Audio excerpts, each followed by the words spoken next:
तो दोस्तों कल्याण ज्वेलर्स ने अपने क्वार्टर फोर के नंबर डिस्क्लोज कर दिए हैं। चलिए नंबर देखते हैं और समझते हैं इस बार कंपनी ने कैसा प्रदर्शन किया है। सबसे पहले एक जरूरी अपडेट, कंपनी ने ₹2.5 के हिसाब से डिविडेंड की भी अनाउंसमेंट करी है।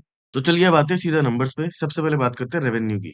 पिछले क्वार्टर में कंपनी का रेवेन्यू था 10,343 करोड़। पिछले साल 6,181 करोड़। और इस बार रेवेन्यू बढ़कर 10,274 करोड़ हो गया है। यानी वाई ऑन वाई बेस पे देखा जाए तो 68% की ग्रोथ देखने को मिल रही है। वहीं हम क्वार्टरली बेस पे देखें तो लगभग फ्लैट देखने को मिल रहा है। यानी क्यू ऑन क्यू में कोई खास बढ़त देखने को नहीं मिल रही है, लेकिन वाई ऑन वाई बेस पे ग्रोथ जरूर मजबूत देखने को मिल रही है। हालांकि यह एक बात ध्यान देने वाली है, मार्केट को इस तेज ग्रोथ का अंदाजा पहले से ही था। कंपनी ने Q4 बिजनेस अपडेट में पहले से ही संकेत दे दिए थे कि इस बार रेवेन्यू में मजबूत तेजी देखने को मिल सकती है। कंपनी ने इस बार 10,274 करोड़ का रेवेन्यू रिपोर्ट किया है, जबकि मार्केट का अनुमान था 10,300 करोड़ के आसपास। यानी रेवेन्यू लगभग मार्केट एक्सपेक्टेशन के मुताबिक रहा है।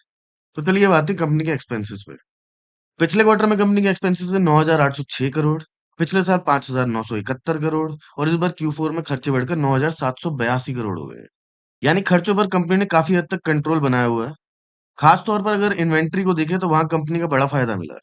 इस क्वार्टर में इन्वेंट्री में कंपनी को 2,122 करोड़ का फायदा हुआ है। यही वजह रही है कि इतने मजबूत रेवेन्यू के बावजूद भी खर्चे ज्यादा नहीं बढ़े और कंट्रोल में दिखाई दे रहे हैं।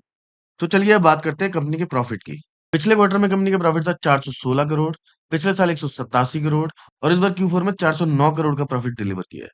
यानी वाई ऑन वाई बेस पे देखें तो प्रॉफिट में जबरदस्त तेजी देखने को मिल रही है। प्रॉफिट लगभग डबल से भी ज्यादा हो गया है, जो काफी मजबूत प्रदर्शन माना जाएगा। हालांकि अगर क्वार्टर ऑन क्वार्टर बेसिस पे देखें तो प्रॉफिट में हल्की सी गिरावट देखने को मिल रही है, करीब 2% के आसपास। लेकिन कल्याण ज्वेलर्स जैसे बिजनेस को वाई ऑन वाई बेस पे ही जज करना चाहिए। और वहां कंपनी ने काफी दमदार प्रदर्शन किया है। कंपनी ने करीब 490 करोड़ का प्रॉफिट रिपोर्ट किया है। अब अगर मार्केट एक्सपेक्टेशन की बात करें तो मार्केट का अनुमान था 250 करोड़ के आसपास। जबकि कुछ जगह 450 करोड़ के आसपास भी अनुमान लगाए जा रहे थे। ऐसे में कुल मिलाकर कहा जाता है कि नंबर्स काफी हद तक इन लाइन रहे हैं। तो चलिए अब आते हैं मार्जिन्स पे। पिछले क्वार्टर में कंपनी के मार्जिन थे 4.02%। पिछले साल 3.03%। और इस बार मार्जिन बढ़कर 3.98% हो गए हैं। यानी कुल मिलाकर मार्जिन में सुधार देखने को मिल रहा है। पिछले साल के मुकाबले कंपनी 3% से बढ़कर लगभग 5% के मार्जिन पर पहुंच चुकी है, जो एक पॉजिटिव संकेत माना जाता है। चलिए अब आते हैं कंपनी के ईपीएस पे। ईपीएस पिछले क्वार्टर में था 4 रुपए 3 पैसे। पिछले साल 1 रुपए 82 पैसे। और इस बार Q4 में 3 रुपए 97 पैसे हो गया। तो ओवरऑल अगर देखा जाए तो कंपनी के नंबर अच्छे नजर आ रहे हैं। रेवेन्यू में मजबूत ग्रोथ देखने को मिल रही है। लेकिन सबसे अच्छी बात ये रही कि खर्चे कंट्रोल में रहे हैं, प्रॉफिट में शानदार उछाल देखने को मिला और मार्जिन भी मजबूत देखने को मिले हैं। अब देखना ये होगा कि मार्केट इन रिजल्ट्स पे कैसे रिएक्ट करता है। तो दोस्तों अगर आपको ऐसे डीप एनालिसिस पसंद है तो वीडियो को लाइक जरूर करें और चैनल को सब्सक्राइब करना बिल्कुल ना भूलें। धन्यवाद।